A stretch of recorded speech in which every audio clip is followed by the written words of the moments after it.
Hello, folks, and welcome to another episode of Let's Play Minecraft Resonant Rise. I'm your host, Kieran Dave, creator of the Resonant Rise mod pack, and the laziest co-maintainer. Really just the worst co-maintainer.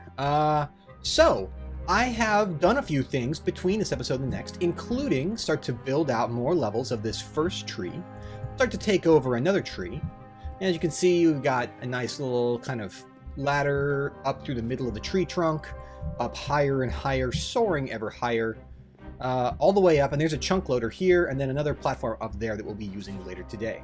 What I've also been doing, which is, actually been kind of fun, I haven't gotten to do it quite so seriously in a while, is I went out mining, and boy did I go mining. Check this out. I got so many things I haven't processed yet. I got tons of things. I got some emeralds. I also found 6 of the Ender Lily seeds from extra utilities, which I've been growing, and already had 1 full crop of ender pearls, which is really a relief because I haven't seen an enderman on this server yet, and I was a little bit worried about how I was going to get the things I need. I've also been trying to mess with Totemic, which is still in kind of a buggy state, and I haven't been able to make much progress with it. Been working with the author, and hopefully we'll have a build that works really well soon. But I don't think the one in 2.6.17.1 is usable, so we'll be asking him to update as soon as we can get it. But I have been using sprinklers over portable tanks to help fertilize stuff, and I have a lot of food now, and I'll be able to use this plant growth magic later on with these totems, which I have figured out most of the things are, and we'll go over the specifics later on. But I really would like to get a little bit of a jump start on my industrialization. I have all these interesting areas and stuff, but I have all this ore, and I really don't want to waste it unless I can just at least double it without having to sit over there and turn that crank forever, because it's boring. And I don't want to burn a ton of coal the way I would with a metallurgy system, because I have other uses for the coal. So what I was thinking we were going to do is get started on our mechanism setup today. So we're going to go up here, and we're going to use level 2 here, I think, as our processing level, or maybe we'll use level 1. Level 2 is kind of a bedroom and a magic room, but this is kind of a small room. Well, we'll figure it out. The first thing I'm going to need is some way to make power. Well, so the first thing I'm doing is upgrading from the portable crafting table to the Darkcraft crafting table, which I just like quite a bit. I think it's actually fantastic because you can do stuff like this. You can do most of the great things that you can do with the portable crafting table, but just pretty easily. So let's go ahead and start by making heat generators. Heat generator. So yeah, these are actually really easy to make. They're nice early game things. We'll just make 2 of them for now. Looks like we need a little bit more wood. I like to have 2 crafting tables around so I can do stuff like this. And a little bit more wood. That should be plenty for now. And we're just going to set these right here, and we'll put some fuel in a minute. We'll probably move these later on, but, not a big deal. These heat generators are cool. I used them a long time ago, one of my first seasons. They can do both. They can both burn fuel, so they can do like a standard like Stirling generator kind of workflow, or you can put lava around them or other sources of heat. I think lava is really the only reliable one though, and they will actually just passively generate heat by being close to the lava. Let's see here. Do I have any more coal that I can use? Yeah, I do. Let's go ahead and toss that in there for now. That should be good. These heat generators also act as batteries themselves, so you can toss some fuel in, begin to generate heat, and they'll just work. So let's go ahead and do exactly that. Let's toss in 23 coal here, and as you can see, they'll generate a whole bunch of fuel and then just kind of store the energy. And let's toss in an even bigger amount here. So those are going to start cooking up energy for us. One of the first things we need to do before we can do any other mechanism stuff is start making some metallurgic infusers. Metallurgic, like so. And they've got a pretty sweet model. So I just need to make a pair of metallurgic infusers. And we can just plug these for now. We don't have any batteries yet. And that's fine. We don't even have any cables yet. But these will start transferring over their power, as you can see, and the heat generators are cheerfully and happily burning away. Looks kind of cool like that, huh? Like, the mechanism models are pretty sweet. But metallurgic infusers, you wonder why I didn't toss in all the fuel. Well, this is the first round of the metallurgic infuser. And looks like we may be out of iron. Do I have any more? Yeah, I have a little bit more. But what we need to do is start making steel, because most of the cool metallurgy machines require steel to proceed. We can start a little bit early by making the steel like this. First, you put in iron in the infuser, and then put a bit of coal. That's the most basic. So yeah, let's just put in a little bit more. A little more like that. And that'll make a bunch of it. Now, it goes pretty slow. The reason I put these side to side is that what you can do is go into the configuration tab and turn on auto eject. It has a little map of the side, so dark blue will go to dark blue. So let's auto eject. And then on this guy, the left side is configured to dark red, and that will go there. For those of you who are colorblind, sorry, it doesn't highlight there. It's kind of a unfortunate thing, but if we get other tools, we can actually see it. Anyways, if we put a little bit more coal in this guy, we will see that we will begin to create steel. Or rather, steel dust. Now, we need to cook this up just to make a little bit of progress. And so, just as a simple trick, I don't know why I do it with that thing when I can just do it like this. We're just going to use a furnace for now. Now, I believe if we go like this, and we stick this in here, and then if we say auto eject, it should work correctly. No, I guess not. That's fine though. We'll just go ahead and put this in by hand and turn off auto eject. But yeah, now we can cook up steel. Now this steel is essential for some of the steel casings that we need. So what we'd like to do is start being able to process our ores via Mekanism. For that, the bare minimum we need is an enrichment chamber, which is made by taking a steel casing and enriched alloy. Let's go ahead and, well, we can kind of cross-purpose. I'm going to make a bunch of steel off camera really fast, and then we're going to repurpose these devices for the next stage of our build. Right, folks, so I actually lied. I've almost got 8 steel dust here. What I'm going to do is actually break these for a sec, like so. And they don't lose power or carbon when they get broken, which is pretty sweet, although they will lose whatever work they're doing in process. What we'd like to do actually is make a little bit more room here for this little temporary workshop by making some universal cable, which is just steel and redstone for the most basic type that only can carry about 200 RF a tick. Not the best, but it should be fine for what we're doing. As soon as this is done, that's done, break him. And now we're going to go ahead and put down this cable, which is pretty cool looking stuff, I have to say. Now let's go ahead and I actually made another one of these. Let's put one here. And I think this is the one with the auto eject off. Let's see how much has no carbon. And then we'll put one over here. This one has no carbon, good. And full power, and should have, if we do this right, if we do this right, it should end up with the ability to, I was hoping I could get them sort of to lay out and then dump right into the thing, but that's just not going to be easy to do. Sorry, brain fart. Let's just go like this, make sure that we're auto ejecting on this side, and on this side we're not. Looks like we reversed them. And now we can put down one more from the same set of power. And that will, of course, cause these guys to try and drain out their power. And they're all out of fuel, so let's add a little bit more on each side. It's a little bit tricky, but yeah. So now this guy should be full up. The next thing we need to make, while we're making more steel by cooking stuff here, is we need to make infused alloy. You look at a lot of, like, for example, the chemical infuser, and you see this enriched alloy, which is just putting redstone into an infuser as well. So let's go ahead and just put a whole bunch of redstone in here, right? We can see it fills up pretty fast. Let's put a whole bunch more, because I have a lot waiting downstairs. And then let's put in a bunch of iron. So this turns power and turns this into, you know, let's make it a nice even multiple. No extra cooking required. But you can see that we've definitely got a nice start on this system here. And now we've got a whole bunch more steel, which we can use to make steel casings. So we definitely are going to need to think about a better power solution than this, I think. Yeah, because this is going to be a little bit rough. But this system will hold us together for now, because we're just not burning that much power. This thing doesn't really need that much power per tick. Using 20 needs 20. So yeah, no problem. And there we are. We have a little bit more enriched alloy, which is going to be a little bit tricky for us at first, but once we get the ore processing system set up, will become substantially easier for us to make. So I'm not too concerned. we have a fair amount of ore just lying down there. So this system's a little bit messy, but we'll be fixing it pretty soon. And I have some, fairly standard ways to fix this problem. We're going heavy mechanism this time. All right, so the next thing we're going to need is an enrichment chamber, which does a whole bunch of useful stuff for us, turns ores into dust counterparts, and performs many operations we want. So let's make sure to get one of these. We need a bunch of these control circuits. We need 2 steel casings for the machines we want. Let's start with the steel casings. Those are by far the easiest. This, boom, get 1, 2 of those.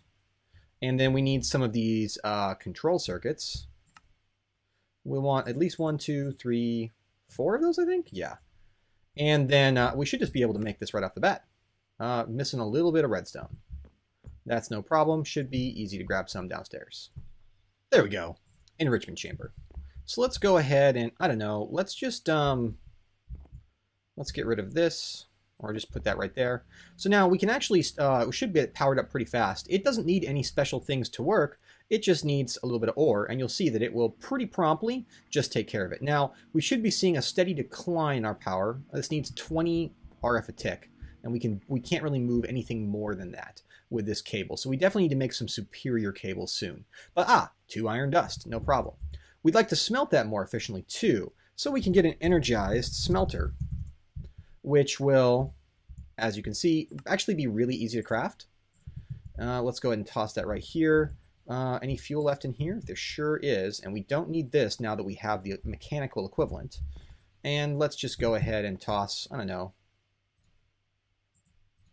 8 more fuel in there so that we have plenty of fuel, and put down 1 more piece of cable. That should charge that up. Whoop. That should charge that up pretty promptly. And just like before, we set up auto eject on the blue side, and this guy should have it on the, well, we want this to be red, dark red. And as you can see, we begin to cook that right away. Now this power system is not great, but we're definitely going to kind of try to power through it. I'll start cooking up a bunch of charcoal just to kind of keep this going. And we need to upgrade these cables if we want to keep up with this power demand. Like already, we're a little bit beyond what these cables can support. If 2 machines run at the same time, I'll show you. I think I have enough ore. So let's go ahead and run one of these machines right now, 4, right? And then we go ahead and, well, that will transfer over in just a sec. And we'll see that the power on this guy and the power on this guy can't possibly be sustained at the same time, since they're using RF a tick, especially if I were to, say, toss in another bar of this to be enriched. Then, like, all of their power will start to go down over time. Although it looks like they're keeping up for now. I think maybe possibly because they get to make independent connections. I'm not sure. That's interesting. Maybe it's not as bad as I thought. It says it's maximum 20 RF a tick, and each one of these guys is consuming more than that, but we'll have to see. But yeah, so now we have ore doubling, which is a pretty good start, and we basically just need to sort of fix things up. And to start that, what we need to do is sort of get this lump processor, get it going. But before we do that, we're going to start processing all of our ores. Even if I go downstairs and grab a bunch of stuff, we just need to make, at the very least, a nice supply of osmium and steel before we can really get too much further, which means I'd like to at least double a bunch of our iron. I need a place to store that, though. I think I have a plan about how to do this. Yeah, by cooking up a little bit more steel, I have just enough to make an electric chest for Mekanism, which is a really neat storage option that Mekanism has. So let's just go ahead and put that right there. You can see up here, it looks pretty cool. And we're just going to set a password. Hello. Hello. I'll reset the password later if I need to, but there we go. Check this out. So we can lock the inventory. We have to charge it to lock it, but really it's also just a very, very large chest. Not the cheapest large chest, but I think it's kind of cool. And one of the other things you can do with these is that you can break them, and they keep their inventory. Maybe I could just show you. Break them, they keep their inventory, right? That's cool, for sure, right? But also you can open them in your hand, and then ta-da, you've actually got them. So we'll probably make a few more of these. I just wanted to show them off because these are great to take mining. And then you bring them back, you toss them down wherever your input stuff is, and they'll begin to automatically, or they can be automatically drained from, like from a hopper if they're unlocked, and feed into your system. So they're like backpacks that are also great storage. With that, let's go ahead and just alter this so that the top is actually dark blue. There we go. So now that, and then we turn on auto eject. And now if we put in a little bit of this iron, we should find that it will go, huh, interesting. So you actually have to put the chest on the side. It can't take, it can't eject to the bottom. Interesting, or to accept items from the bottom. That's fine, easy enough. But now we've got this going. We need to, I'm gonna off camera start producing a lot more fuel because we're basically almost out here. And we're just gonna process a bunch of the ores we have. We're not quite done for this episode on this. I think we're gonna try and get a little bit further along. But for certain, I need more power before I can do very much with this. But yeah, I mean, it goes pretty... It's not the fastest system right now, but it smelts, it runs, it's fantastic. So let me go and start cooking up a bunch more fuel by chopping down a bunch of trees. There's a couple around here that I could get rid of and not feel too bad. Like this one right here, maybe. Or that one over there. And then I'll be back when I have a bunch more charcoal. Look at this. Look at this. This is amazing. I've need some lava, and I haven't seen any underground. At least not anywhere nearby. So I thought I'd nerd pull up on top of this giant Red Power 2 like mountain here and check it out. It's just really pretty up here. There's my forest off down that way. I think that's on the map. If you look in the upper right, you'll see that strange square formation that you can just see in the distance there. I think that's Aiko's brining plant, which you may see in his series. He's much further along than I am. I'm just trying to catch up and maybe see if in my second episode I can have ore tripling. But yeah, I just need a little bit, just a little bit of lava. Unfortunately, this is going to kind of destroy the beauty of this mountain, but you know what? It'll make it easier to climb up next time. Won't have to waste all this cobblestone. Anyways, that's it. I just thought this is such a nice view. This seed is so cool. This is like one of my favorite seeds in years of Minecraft. Okay, I'm back and I've got some lava hidden over here, and I moved stuff and kind of turned everything off for a minute. Because before we proceed any further, what we really want to do... Oh, please tell me I caught that.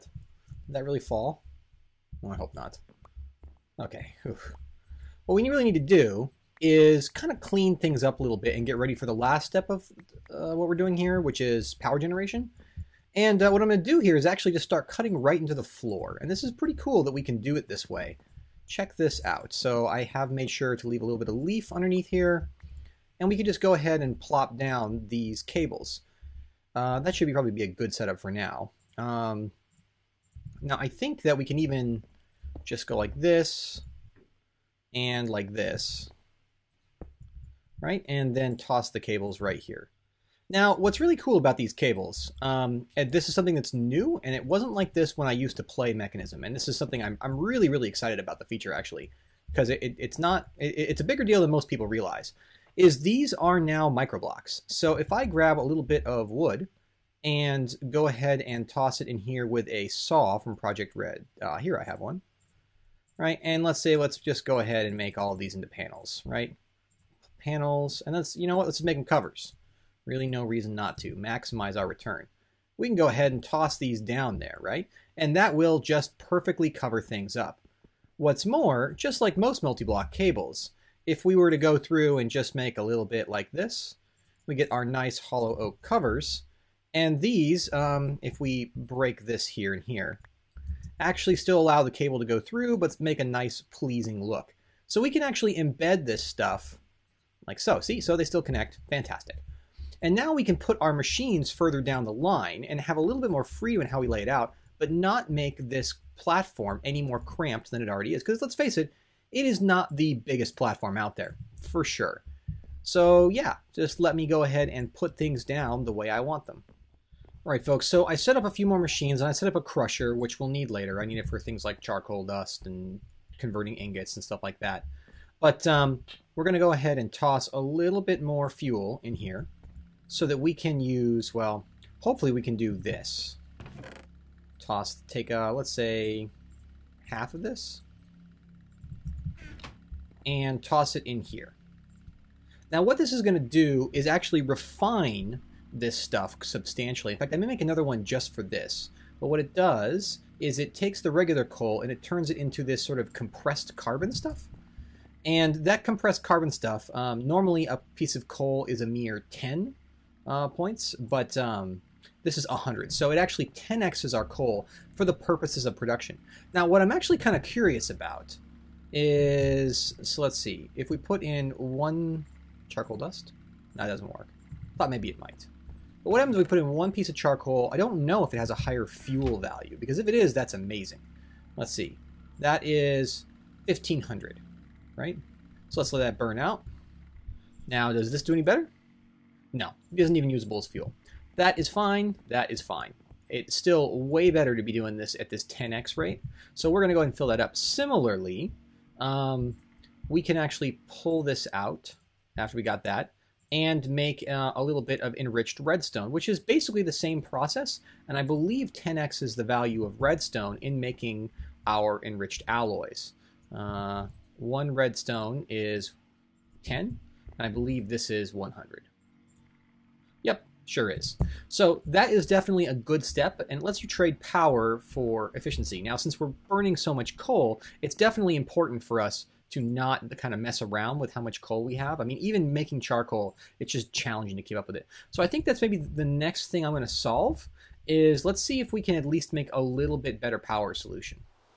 All right, folks, so I think that the next thing we need to do is start making a little bit of power generation that doesn't rely over much on just brute force burning coal. I think given how high we are, a wind turbine is actually a really good choice. So that's what I'm going to go with a few of. Actually, probably just 2 for now. I think that's all I really have the resources for, because they are not... I didn't grab any osmium? How dumb am I? They're not inexpensive. They're actually quite expensive, and honestly, they sort of... well, it's funny. They're more expensive, or they're less expensive than the solar. And at first glance, you think, oh, the solar's way horrible because it only works half the time. But you'll see in a sec that they've, since quite some time ago, they've changed the way they've worked.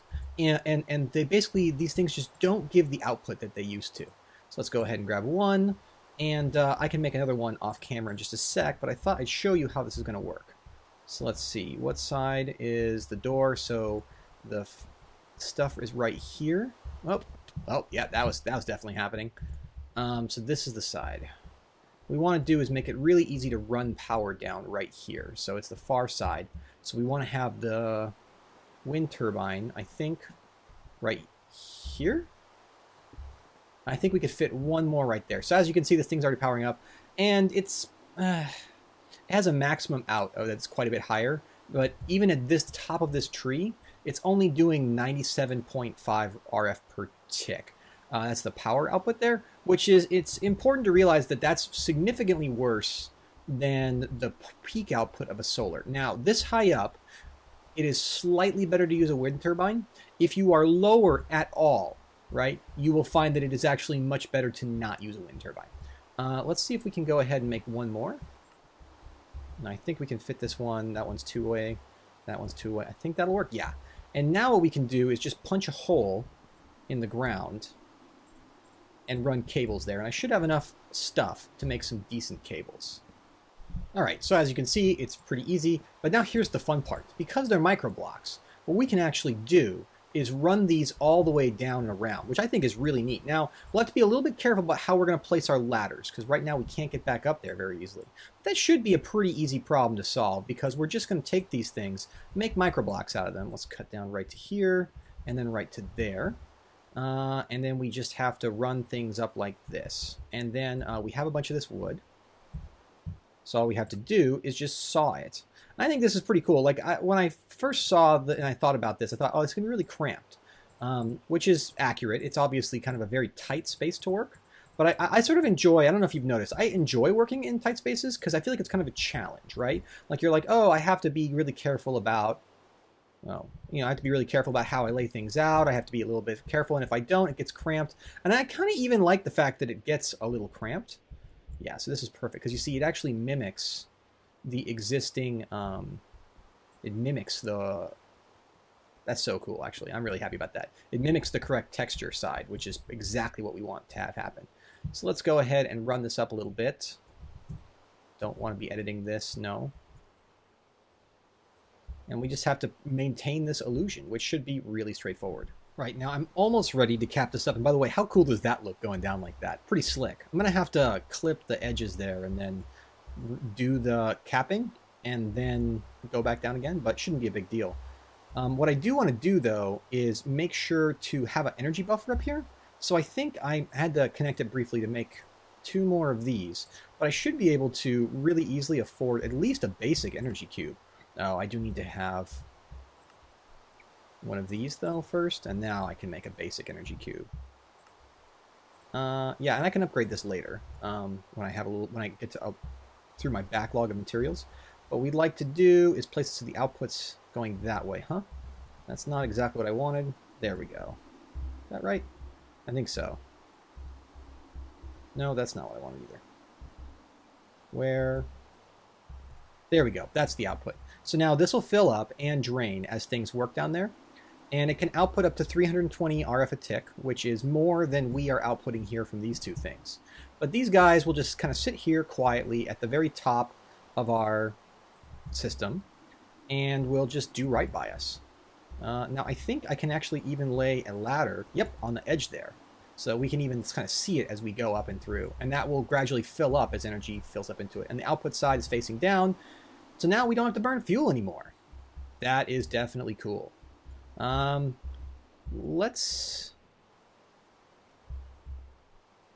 processing is fun, but it's not the end all and be all. Let's work on some couple other fun things next. I feel like I've been working hard. Time to treat myself.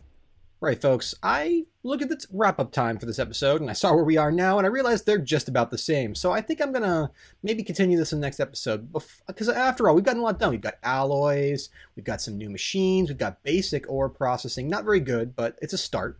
And, you know, we've got the base going, and all sorts of neat things happening, and food sorted, and multiple platforms, and passive power generation. It's been a pretty good episode overall. But, before I call it a day, I do want to, like I said, reward myself for doing so much so quickly by working on, well, first I want to make one of these. Well, actually a pair of these. And I'm not going to make a new power thing. What I'm actually going to go ahead and make is a really, really useful item for this type of base. There are other ways you could do this, but this is the way we're doing it. We're making some Mekanism free runners. These things are pretty cool looking. And they're sort of like, well, they're like a lot of objects that negate fall damage. These use power. So check this out. I got my little free runners on.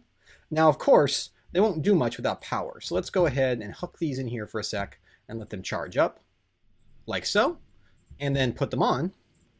And now we should find that previously, if anybody's watched my series, you know that I love to fall. I almost never actually hit a ladder. But no problem. Now I can just go, whee! I feel free. I feel like I'm unlimited. I can just do whatever I want. I can go wherever I want, and well, if only I could jump higher. That'd be better. But I can even do things like pop up like height 1 walls. Ouch. Oh dear. Well, at least now I can run away, and it feels like I'm a little, maybe I'm not faster, but certainly these are a great reward, and they mean that I can easily move up and down my base. And they really don't use that much power for it. So you can see we barely use any of our power. So that's pretty awesome. And is that an ender pearl I see? Almost. Folks, ouch. Thank you very much for watching. I hope that you've enjoyed this. And please remember to like, subscribe, and comment. I love comments the most. So please comments. And if you don't comment, then you're not part of the crowd. Not part of the crowd at all. Don't worry about it though. You know, it's okay. I won't hold it too far against you.